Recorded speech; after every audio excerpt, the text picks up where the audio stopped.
Bismillahirrahmanirrahim. Assalamualaikum warahmatullahi wabarakatuh. Saudaraku, kaum muslimin dan muslimat yang dirahmati Allah Subhanahu wa taala, pada kesempatan ini kita akan bersama-sama mengkaji dan mendalami permasalahan yang seringkali terjadi dalam praktik kehidupan umat Islam, khususnya terkait dengan perbedaan pendapat di kalangan ulama mengenai hadiah pahala untuk orang yang sudah wafat. Penting bagi kita untuk mengetahui sikap yang harus diambil ketika pendapat suatu mazhab atau ulama bertentangan dengan hadis-hadis yang syahih, atau ketika suatu hadis bertentangan dengan ayat Al-Quran.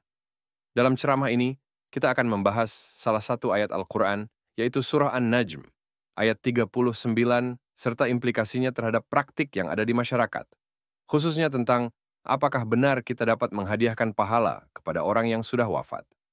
Semoga melalui pembahasan ini, kita bisa memperoleh pemahaman yang benar dan sesuai dengan petunjuk Allah Subhanahu wa Ta'ala dan Rasul-Nya. Oleh Dr. Arifin Siregar. Pembahasan. Rujukan Quran, Surah An-Najm ayat 39, di mana Allah Subhanahu wa Ta'ala mengatakan, "Wallaisa lil insani illa ma sa'i", yang artinya, dan bahwa seseorang tidak akan mendapat ganjaran, pahala, kecuali dari apa yang dikerjakannya. Berarti, apabila seseorang membaca Al-Quran, salat, puasa, haji, zakat, bersedekah, salat tarawih, menolong orang, menjadi guru, dan sebagainya, maka yang akan mendapat ganjaran atau pahala dari amalan atau perbuatan itu hanyalah orang-orang yang mengamalkannya sendiri. Komentar. Sungguh sangat disesalkan, di mana di antara umat Islam di Indonesia yang diantaranya dibenarkan atau dibimbing oleh ulama-ulama terkenal, mereka melakukan pelanggaran dari petunjuk Al-Quran. Surah An-Najm ayat 39 di atas, di mana terjadi pengamalan atau perbuatan menghadiahkan pahala dari membaca ayat Al-Quran surah Yasin, atau tahlilan dan sebagainya, dari seseorang yang masih hidup kepada yang sudah wafat. Terjadinya hal ini karena misalnya adanya seseorang yang telah wafat, maka dilakukan tahlilan membaca surah Yasin yang pahalanya dihadiahkan kepada yang sudah wafat. Kemudian, pada malam ke-40 hari kematian, dilakukan lagi acara tahlilan hadiah pahala, di mana sesungguhnya itu adalah petunjuk dari agama Hindu. Apalagi cara membaca surah Yasin tersebut dilakukan dengan suara kuat atau keras, beramai-ramai, serentak, di mana hal ini dilarang oleh Quran surah Al-A'raf ayat 204 yang berbunyi, "Apabila dibacakan Al-Quran, maka kamu dengarlah dan diamlah supaya kamu mendapat rahmat."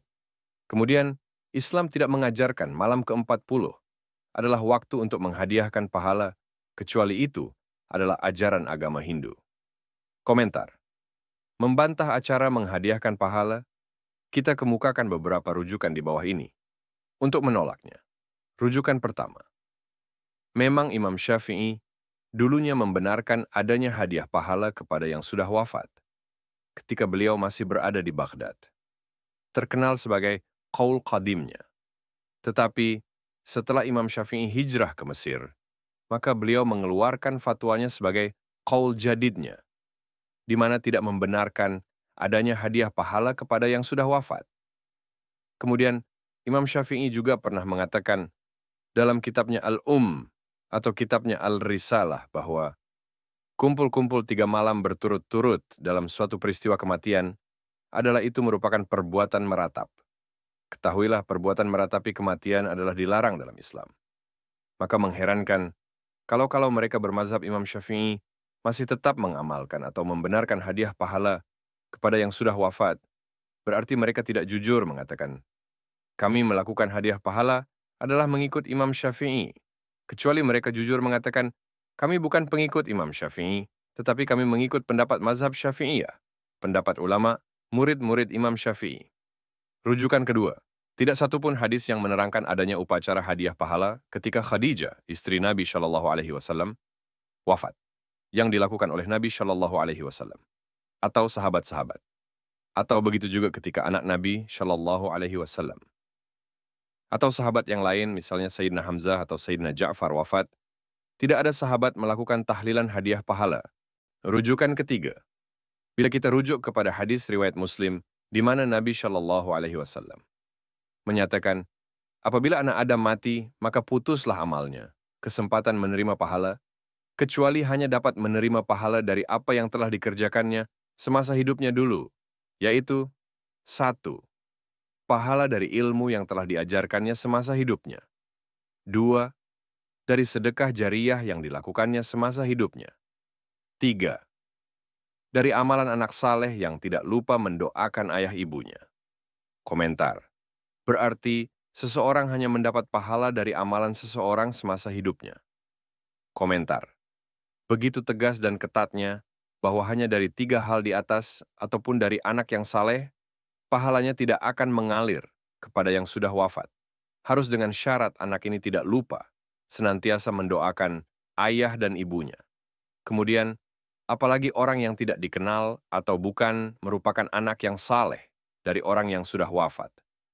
Mencoba-coba menghadiahkan pahala kepada teman atau kerabatnya. Komentar. Mengherankan kalau di antara mereka-mereka yang taat kepada Allah dan Rasul-Nya, sesuai Quran Surah An-Nisa ayat 59, masih berani menolak dan tidak mengamalkan rujukan dan petunjuk dari Nabi Shallallahu Alaihi Wasallam dan Imam Syafi'i di atas. Komentar. Sering kita dengar di antara ulama kita kagum ketika mereka berceramah tentang ajaran Islam kepada kita yang awam ini. Kita dengar pengakuan di antara ulama. Ucapan mereka sangat manis dan menunjukkan ketaatan hanya kepada Allah dan Rasul-Nya. Semua ceramah bersandarkan kepada petunjuk Allah dan Nabi Shallallahu Alaihi Wasallam atau Al-Quran dan hadis syahih. Tapi mengherankan yang sukar dicari jawabannya. Kenapa di antara mereka tega atau sanggup menolak petunjuk atau rujukan Allah dan Rasul-Nya seperti yang kita utarakan di atas? Komentar.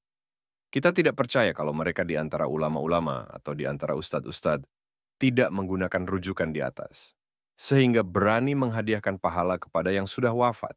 Komentar. Menjadi pertanyaan, apakah di antara ulama terjadi kekeliruan sehingga menyamakan arti mendoakan dengan arti menghadiahkan? Kita percaya bahwa kamus manapun yang dipakai, bahwa mendoakan agar pahala dari amalan seseorang yang masih hidup agar disampaikan kepada yang sudah wafat, adalah berbeda artinya dengan menghadiahkan pahala dari amalan seseorang yang masih hidup kepada seorang yang telah wafat. Komentar.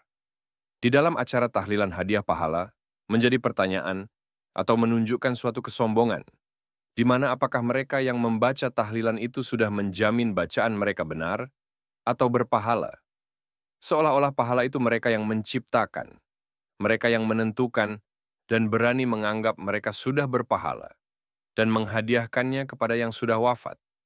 Padahal, ketahuilah, ada atau tidaknya pahala dari amalan kita itu adalah Allah Subhanahu wa Ta'ala yang menentukan. Sedangkan arti mendoakan berarti mengharap, memohon kepada Allah Subhanahu wa Ta'ala supaya pahala disampaikan kepada yang sudah wafat. Dan ini tidak ada petunjuk Allah dan Nabi Shallallahu Alaihi Wasallam yang menyatakan bolehnya mendoakan, menyampaikan pahala kepada yang sudah wafat. Pertanyaan. Apakah ini tidak merupakan suatu perbuatan takabur, kesombongan, atau mendahului hak Allah Subhanahu wa Ta'ala? Kesimpulan.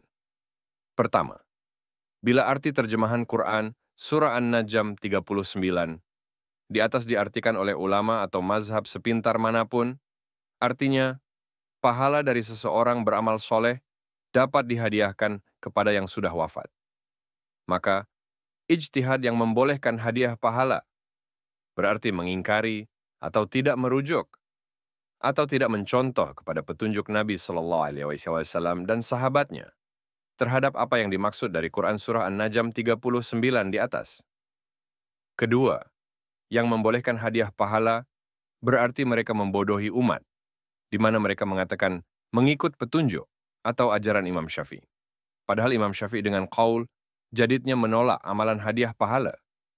Ketiga, mereka yang membolehkan atau membenarkan menghadiahkan pahala berarti mereka takabur. Karena mereka menganggap pahala itu ciptaan mereka dan kemauan mereka, dan dijamin amalannya atau bacaannya sudah berpahala. Maka, dengan sombongnya menghadiahkannya kepada orang-orang yang sudah wafat.